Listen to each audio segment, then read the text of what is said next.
महायुती सरकारची आता नवी इनिंग सुरू झालेली आहे। जनतेच्या विश्वासामुळे आमची जबाबदारी आणखी वाढली आहे।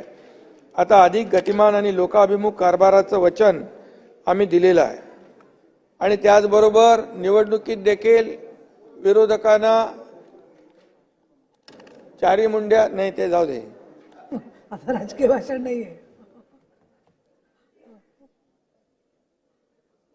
म्हणजे ते मतदारांनी आसमान दाखवला।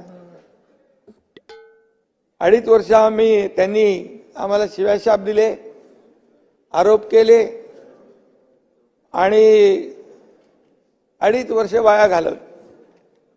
कावळ्याच्या शापाने गाय मरत नाही हे सिद्धही झालं। पण विरोधकांची अवस्था गिरे तो भी टांग ऊपर अशीच राहिली आहे। संत कबीराचा एक दोहा आहे, कल करे सो आज कर, आज करे सो अब कर। अशी भूमिका आम्ही घेतली आणि डे नाईट आम्ही काम केलं, 24/7 आम्ही काम केलं, पायाला भिंगरी लावून आम्ही काम केलं आणि म्हणून महायुतीच्या सरकारने गेल्या 2.5 वर्षात याच धोरणानं काम केलं। त्यामुळेच गतिमान विकासाचं एक महाराष्ट्र मॉडेल तयार झालं।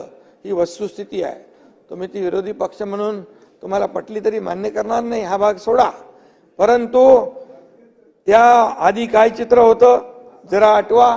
2.5 वर्षापूर्वी महाविकास आघाडीच्या सरकारमध्ये आज करे सो कल कर, कल करे सो परसो, इतनी भी क्या जल्दी है जब जीना है बरसो, असं कारभार होता। आणि महाविकास आघाडी सरकारचं सभापती महोदया धोरण होतं, सगळं बंद, शाळा बंद, कॉलेज बंद, मंदिरं बंद, नोकऱ्या बंद, प्रकल्प बंद, योजना बंद, हसणं बंद, जगणं बंद।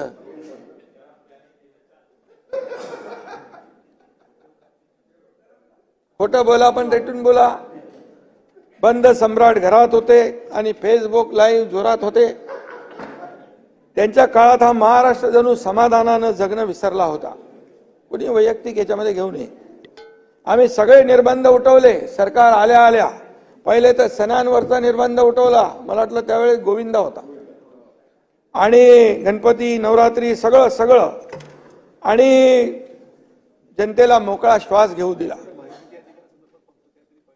मोठमोठी कामं अडकून पडली होती, सगळ्याला स्टे दिला होता, अनेक प्रकल्प रखडले होते, कोणीतरी पाचर मारून ठेवली होती, परंतु अशी पाचर मारून ठेवणाऱ्या लोकांना देखील मी सांगतो की हे विकासाची काम आहे।